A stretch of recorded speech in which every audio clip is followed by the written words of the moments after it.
தினம் ஒரு ஆப்பிள் சாப்பிட்டால் டாக்டர் கிட்ட போக அவசியமே இருக்காது அப்படின்னு சொல்லுவாங்க இல்லையா? ஆப்பிள் அப்படிங்கிறது ஒரு மேலை நாட்டு பழம். நம்ம பாரம்பரிய உணவு பட்டியல்ல அது கிடையாது. அங்கிருந்து வந்தது தான், மேலை நாட்டவர்களால் சொல்லப்பட்டது தான் ஒரு ஆப்பிள் சாப்பிட்டால் டாக்டர் தேவையில்லை அப்படிங்கிறது. ஆனா ஆப்பிளை விட சிறந்த ஒரு பழம் இருக்குது. அதுதான் ஆம்லா அப்படின்னு சொல்லப்படுற நம் பாரம்பரிய நெல்லிக்காய். அதற்காக ஆப்பிள் சத்து இல்லாத பொருள் அப்படின்னு இல்ல. நம்ம ஆப்பிளையும் நெல்லிக்காயும் கம்பேர் பண்ணும் பொழுது நம்ம நாட்டில் கிடைக்கக்கூடிய நெல்லிக்காய் ஆப்பிளை விட சில சத்துக்கள்ல சிறந்து விளங்குது. அது மட்டும் இல்லாம மலிவாகவும் நமக்கு கிடைக்கக்கூடிய ஒரு அற்புத உணவு. 1 கிலோ ஆப்பிள் நம்ம வாங்கும் பொழுது 200 முதல் 250 ரூபாய் வரை விற்கப்படுது. அதே சமயத்துல நெல்லிக்காய் 1 கிலோ 20 ரூபாய்க்கு கிடைக்குது. இப்போது இந்த காணொலியில் இந்த 2 பழங்களுடைய நியூட்ரிஷனல் கம்பேரிசனை பார்த்திடலாம். இந்த வீடியோவை கடைசி வரைக்கும் பாருங்க. ஹாய், நான் உங்கள் அனிகா. இது உங்கள் அனிகா டாக்ஸ். சேனல்ல சப்ஸ்கிரைப் செய்யாதவங்க மறக்காம சப்ஸ்கிரைப் பண்ணிக்கோங்க. ஆப்பிள் பழத்துடைய சத்துக்கள் நம்ம பார்க்கும் பொழுது இது சாப்பிடுவதால நம்முடைய இதயம் ஆரோக்கியத்தை மேம்படுத்துது. இதுல கலோரி குறைவாக இருக்கிறதுனால நம்முடைய உடல் எடை குறைக்க உதவும். அதே சமயம் நெல்லிக்காயுடைய சத்துக்களை பார்க்கும் பொழுது இது ஆன்டி ஏஜிங் ஃப்ரூட் அப்படின்னு சொல்லுவாங்க. அதாவது இது நம்ம தொடர்ந்து சாப்பிட்டு வரும் பொழுது வயதை மீட்டெடுக்கும் தன்மை கொண்டது.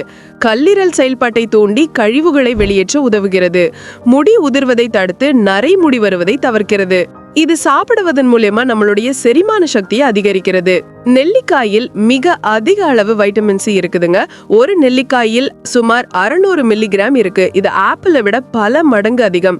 நீரிழிவை கட்டுப்படுத்தும் சக்தி நெல்லிக்காய்க்கு இருக்குது. நுரையீரலை பலப்படுத்தி சுவாச நோய்களை கட்டுப்படுத்த உதவுது. நரம்பு மண்டலத்தை தூண்டி வேலை செய்யுது. மூளை செல்களுக்கு புத்துணர்ச்சி அளிக்கிறது. இதனால் மன தெளிவு, புத்தி கூர்மை மற்றும் ஞாபக சக்தி உண்டாகிறது.